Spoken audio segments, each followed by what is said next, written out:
Welcome back to another edition of History in Your Own Backyard. I'm Susie Selleck, and today we are near Milroy, Indiana, and I'm at the Aldridge Cemetery here with Carol Jones.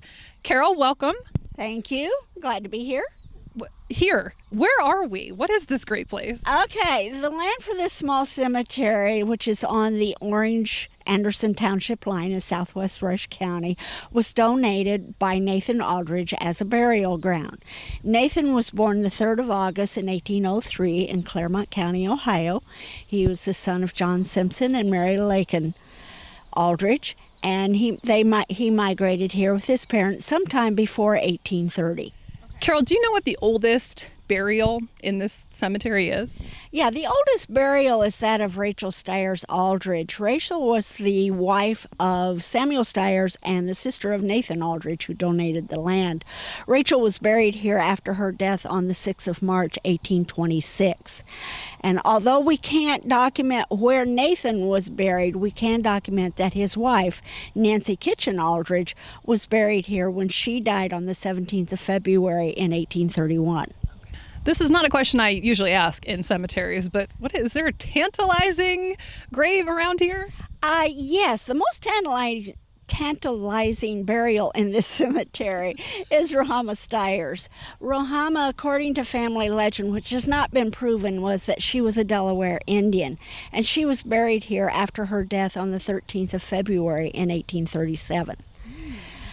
Now, Jacob, she was married to a man named Jacob, correct? Yes. What was unusual about their marriage? Well, what is mystifying about her is that she married Jacob Stiers. Jacob and his first wife and his family lived in Northumberland, Pennsylvania in the 1770s. They were, according to the family story, which is entirely plausible, is that they were the victims of the Wyoming Massacre in Pennsylvania that was led by Colonel John Butler and Iroquois Indians. Now, stories vary on exactly what happened, but we do know that Jacob's first wife and some of his children were slain. As a matter of fact, 2 of his daughters were out tending cows at the time. One of the daughters was slain right on the spot. The other one was taken captive by the Indians. So what is unusual is that Jacob would then marry a Delaware Indian, and also how Rohama Stiers ended up in Rush County, Indiana. There's been no explanation, but I will point out that the family in later years did track down the daughter who had been taken captive, but she chose to stay with her Indian family. Really? Yes.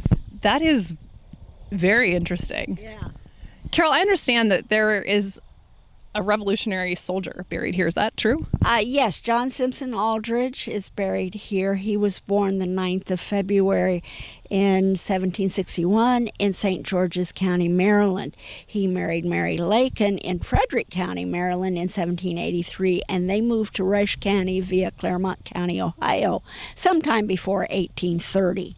Now, John enlisted in Virginia, which is actually now part of Greene County, Pennsylvania, under Captain James Hook as part of Colonel Russell's 13th Indiana Infantry, where he fought at the battles of White Plain, New York.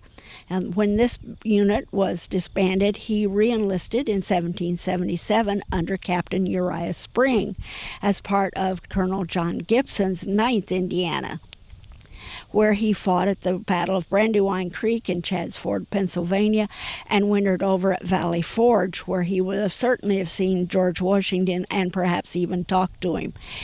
He returned here and died in Rush County the 17th of November, 1842. Now, did he leave anyone behind? Is there a grandson here? Yes, as a matter of fact, his grandson, Leroy Patterson Aldridge, is buried here. Leroy was the son of Nathan and Rachel Stiers Aldridge and was born the 28th of February in 1842. When the Civil War broke out, Leroy was just 19 years old but enlisted on the 11th of September, 1861.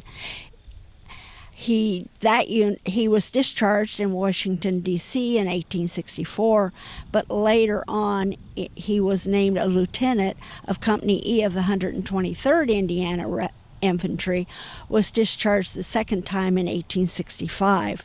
He returned to Rush County and he married Elvira Gooding, but he died shortly after their son Everett was born on the 23rd of April in 1868.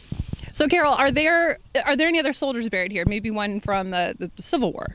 Yes, there is another Civil War veteran here. He's Samuel K. Thrasher. He was the son of Benjamin and Susanna Greentree Thrasher.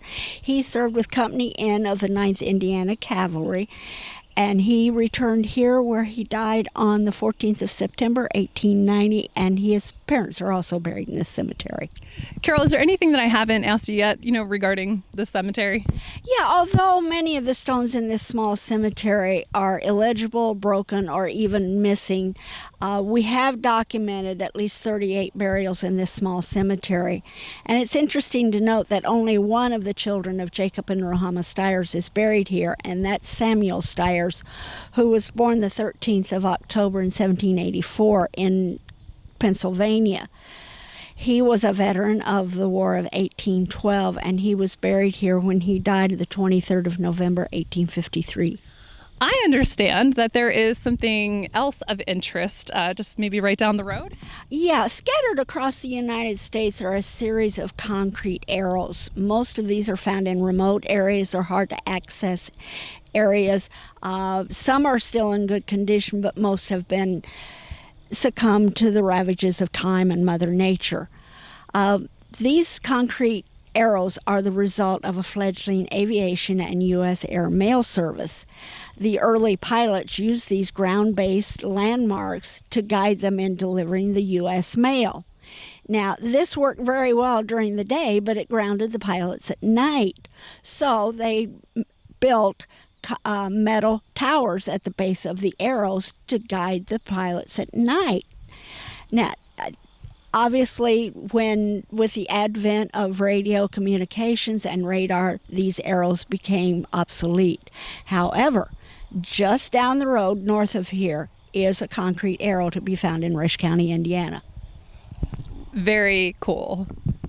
Thank you for watching another edition of History in Your Own Backyard. Today we were near Milroy, Indiana. And Carol, thank you for joining us and telling us all about the Aldridge Cemetery. Oh, you're welcome. I'm glad to be here. Yeah. Hey, remember, travel slowly and stop often. Bye for now.